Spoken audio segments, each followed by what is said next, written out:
Hi friends, welcome to Mokshita diaries. ఈరోజు నేను village స్టైల్లో చేసుకునే మునక్కాయ చికెన్ కర్రీ ఎలా చేసుకోవాలో చూపిస్తాను.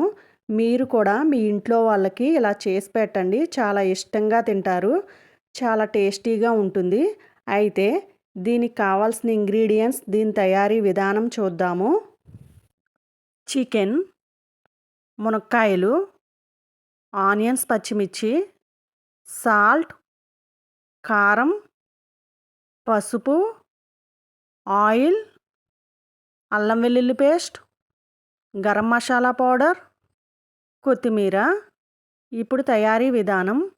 ముందుగా స్టవ్ వెలిగించి కడాయి పెట్టుకుని ఆయిల్ వేసుకుందాము.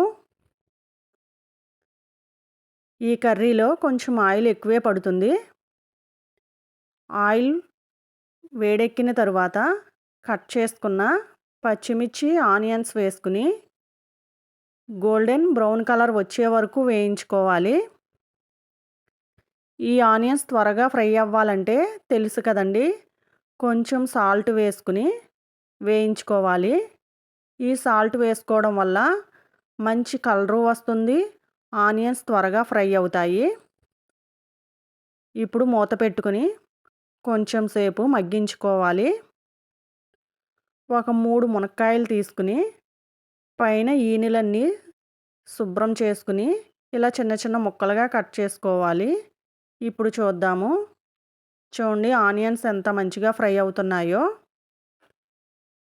ఇలా ఒక్కసారి కలుపుకుందాము. ఇప్పుడు కట్ చేసుకున్న మునక్కాయ ముక్కలు వేసుకుని కలుపుకోవాలి. ఇలా చికెన్ కర్రీ ఒక్కసారి ట్రై చేయండి, చాలా చాలా టేస్టీగా ఉంటుంది. ఇప్పుడు మూత పెట్టుకుని కొంచెం సేపు ఉడికించుకుందాము.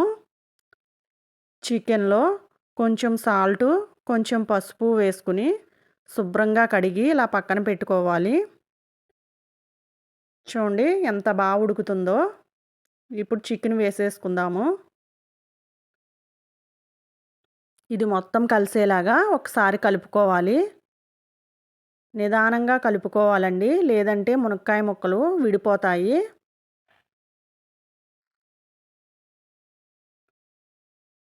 గ్రామాల్లో ఎక్కువగా ఈ కర్రీ చేసుకుంటారు. ఎందుకంటే ప్రతి ఇంట్లోనూ ఒక మునగ చెట్టు ఉంటుంది. ఇప్పుడు మూత పెట్టుకుని ఉడికించుకోవాలి. ఇప్పుడు ఒకసారి చూద్దాము. చూడండి ఎంత మంచిగా ఉడుకుతుందో.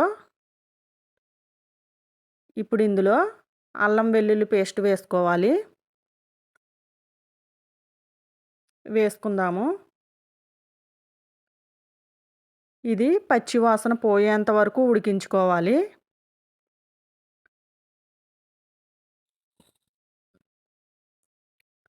ఎప్పుడు ఒకేలా కాకుండా చికెన్ కర్రీ అప్పుడప్పుడు ఇలా చేసుకోవాలి.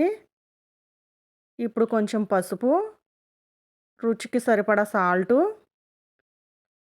కారం వేసుకోవాలి. ఎవరు ఎంత కారం తింటే అంత వేసుకోవాలి.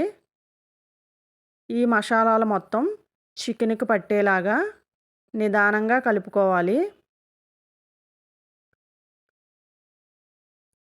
ఎవరన్నా ఇలా ట్రై చేయకపోతే ఒక్కసారి ఇలా ట్రై చేయండి, చాలా చాలా బాగుంటుంది. ఇప్పుడు మూత పెట్టుకుని ఉడికించుకోవాలి. ఇప్పుడు చూద్దామండి. చూడండి, ఆయిల్ మొత్తం పైకి వచ్చి ఎంత బాగా ఉడికిందో. ఇప్పుడు వాటర్ పోసుకుందాము.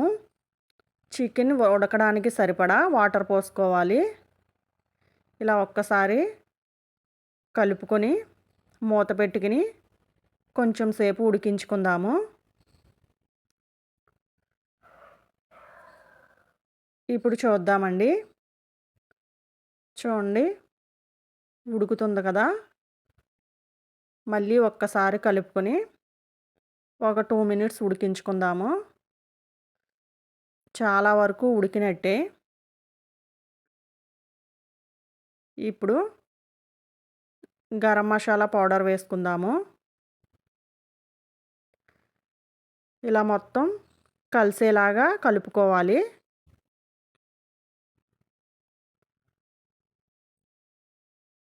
ఒక్కసారి మూత పెట్టుకుని ఉడికించుకుందాము. ఇంకా కర్రీ రెడీ అయినట్టేనండి. ఇప్పుడు మూత తీసుకుని చివరగా కొత్తిమీర వేసుకోవడమే. మీ ఇంట్లో కూడా ఈ కర్రీ ఒక్కసారి ట్రై చేయండి. చాలా చాలా టేస్టీగా ఉంటుంది. మా వీడియో గనక మీకు నచ్చినట్లయితే లైక్ చేయండి, షేర్ చేయండి, సబ్స్క్రైబ్ చేసుకోండి. Thank you.